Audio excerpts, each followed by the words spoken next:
Now with the NFV, we can host all this which was implemented in standalone server in only one virtual systems. For instance, for this traffic, the red one, you must go through the TCP optimization, the IDS and go out, and traffic coming from the internet must go through the DPI, the firewall, the EDS, and go in and enter the network. So now mobile operator are providing this service chaining on a virtual way. So this could be done easily, flexibility and so on. For instance, here, if we have a lot of traffic coming and must be treated by the firewall, and if we have some problem of scalability, of performance, we need just to add another instance of this firewall. So this flexibility could be provided by NFV in more easy way. But in order to have an efficient NFV framework, so we need to ensure several parameters. You know, if we want to have coming from hardware, hardware is very efficient. When you do treatment for firewall, for instance, in hardware, we are very efficient. So now, one of the big challenges with NFV is to be as efficient like the router, the hardware implementation. So this one was one of the big issues of the performance, and also there are some portability issue, some SLA. We need some service level agreement between in order to create this NFV. Resiliency. One of the big issues also is efficiency, because reliability. Because when you are dealing with software, you are increasing the probability of failure. Because hardware is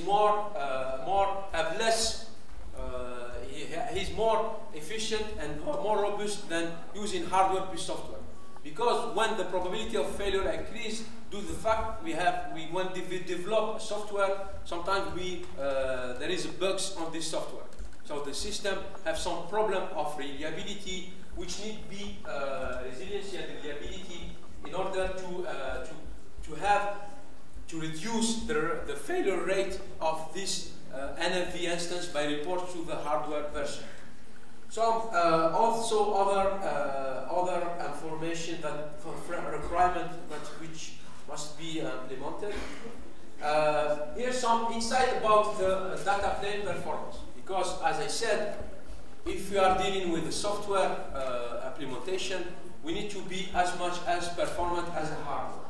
So one of the issues now is we increase the delay when the packet is going through the hypervisor, because we have some input and output, and the packet must go through the hypervisor in order to reach the network function in order to be treated and going out. So this was one of the problems before deploying the NFV. But now there are some development through what Intel called the data plane development kit, which help to optimize and accelerate small packet through performance and packet processing. Clearly, this, for instance, when we take open vSwitch case, and when you have a server with multiple CPU, so we can dedicate one CPU for one port. So this DPDK allow that one CPU will be dedicated to one switching port, so in order to help to accelerate the input and the output. So this DPDK is open source, which means so we can install it, we can use it in order to accelerate. Intel do this in order to accelerate the process of adoption of network function virtualization. One thing also about network function virtualization is that there is an ongoing standardization effort, which means that the ETSI, which is the European telecommunication standard, is trying to give some standard way to have NFV. So in this architecture here, it's a little bit complicated, but don't worry. This is dedicated in this NFV architecture. So the HC is trying to create some requirements, some directive about the infrastructure, how the infrastructure should be, and how the infrastructure must be implemented. The second one is about software architecture, how the VNF must be created, how must be developed, and the management and orchestration systems. This management and orchestration systems is needed in order to create the VNF instance in a flexible way and defining how the infrastructure should be integrated with this VNF. So the HC is trying to give standard to this interface in order to have some standard. So I will not go deeply on this detail because it's more related to architecture, but it's interesting to know that the HC is working on this part, but also they have some expert group working on security, because if we have software implementation, we have bugs and we have security issue, but also about performance, about portability. So the NFV infrastructure group is about defining how the hypervisor domain have to deal with the NFV. So they are trying to give some directive about the CPU needed to run the NFV, the network interface, the accelerator, the storage, and they are also giving some recommendation about the compute domain, which hypervisor should be used, and some directive about the infrastructure domain. So this group is focusing more on the NFV infrastructure group. The NFV manual, which is more related to the management and orchestration of the VNF. Because when you create a virtual network function, you need system to monitor the state of this function. You need information how this function is working, because if you detect some anomaly, some failure problem, you need, for instance, to reboot this VNF or create a new instance and so on. So the HC is defining how this could be done in the VNF.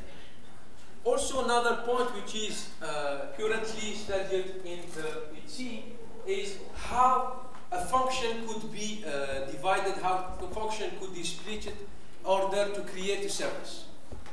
So, for instance, here you have several ways to create network function and deploy it over the network. So here, for instance, we can have all the functions running on the same operating system. For instance, the service chaining I showed you before, for instance, firewall, IDS, TCP optimization, could be run on the same platform. But also, it could be run on the different VM. And it could be run on different VM, on different operating system, on different hardware. So all this information are needed in order when we want to deploy a new service, a new VNF. So this question need to be detailed in the upcoming recommendation of HC. So here I will give you some example about the decomposition of the evolved packet core, which is used in the mobile network. So here, I don't know if there are two main entities in the mobile domain. You have the MME, which is the mobility management element, which is in charge of handling user mobility in the network, to know where is user connecting, where is the place of user. And there is also some gateway. We have the packet data gateway in order to connect the mobile world to the internet, and the serving gateway in order to get information. Maybe Tarek will give more detail on this. And here there is a proposition of decomposing this function into sub-function in order to implement this virtualization of network and core mobile network in the cloud. For instance, you see that the NME was divided into one block, which is the service load balancer, in order to create some service balancer between the system, which is running on dedicated virtual machine, and here we have what we call the mobility management processing function, which is a VNF running apart. So when we have to deal, we gather data from the wireless network, from the E node B, the service load balancer send the information to this function or to this function. And these are all hosted in the cloud. So they put it on the cloud, all is hosted on the cloud. Same thing here for the gateway, which means the gateway connecting the mobile world to the internet. So this gateway is divided on two functions. The first function is the control plane, which means it's controlling the traffic where traffic is routed, and here the user plane. So it looks like the decomposition of SDN. We have the control plane here and new data plane here. So all this one is running as a virtual machine, this one is running as a virtual machine, and this one is running as virtual machine. So all the communication here is based on SDN. So this one is based on SDN. This is the usual interface used in the mobile network, and here all this information are put on the cloud. This vision is what currently is defined on one of the biggest projects on network virtualization in Europe, which is called mobile network, cloud mobile network, or mobile cloud, which define the new version of the mobile core network and how we virtualize this network and put it on the cloud. So another information that must be divided in order to create the VNF is how the VNF is instantiated. So for instance, we can create n virtual machine to serve only one service, to create one service.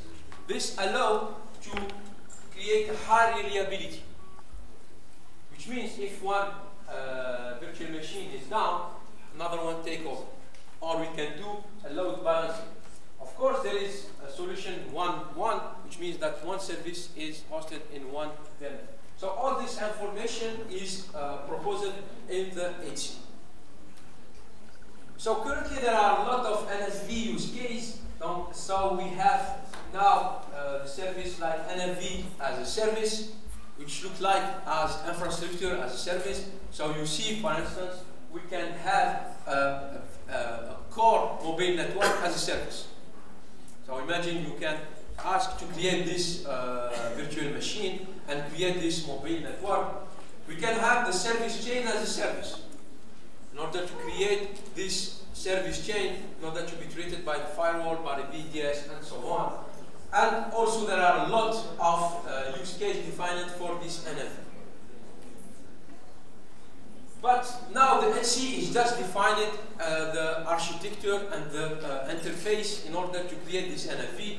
But we don't have a system like OpenStack or OpenDelight in order to handle this NFV. So now the gap is filled recently by the launch of the Open NFV initiative. So as the Open initiative is led by big industrial, and the Open NFV scope is more at this moment related to the NFV infrastructure and rely mainly on OpenStack. So Open NFV initiative is using OpenStack in order to create this NFV system and this NFV architecture. So I will finish my presentation by showing an example of what we have, what we call a CDN as a service. So as you may know, now most of the service of the content are handled by CDN, which means that the content is not hosted at the server, but popular content are cached in the network and through using some CDN server, and we are doing some load balancing and so on. So now I will show you how we can, for instance, an operator can create a CDN as a service for third-party in very easy way by using NFV. So imagine that you have content to deploy in a certain location. For instance, some local festival or so on, and you don't have the infrastructure to create your CDN. So, but the network operator or the cloud operator has such infrastructure. This infrastructure is called what we call it the federated cloud, because now most of the provider of cloud have some federated cloud in several locations. So the content provider through an API and through OpenStack, we said, I have this video which is about this festival, and I want that this video will be will be put in the network for this location, and we want to serve this population of users. So now the system take this information, take this person, and now what the system do is just creating a virtual instance of this caching system. So by using any implementation of Squid or NGINX, and now push this content in the cloud, into the cloud, and after that, the user, when he asks for this content, it could be directed to the nearest cache or nearest CDN in order his request will be served from the optimal data center and the optimal instance. So, and users are directed, and the original server is not concerned about this, but now all the information could be gathered from this federated cloud. So by using any DNS or HTTP redirection, as usually is done with CDN. So now if we take a look at the orchestration system, so how this system could be implemented, how it could be done with NFV. So we can provide some REST API for the CDN service orchestrator. So the request of the user come here.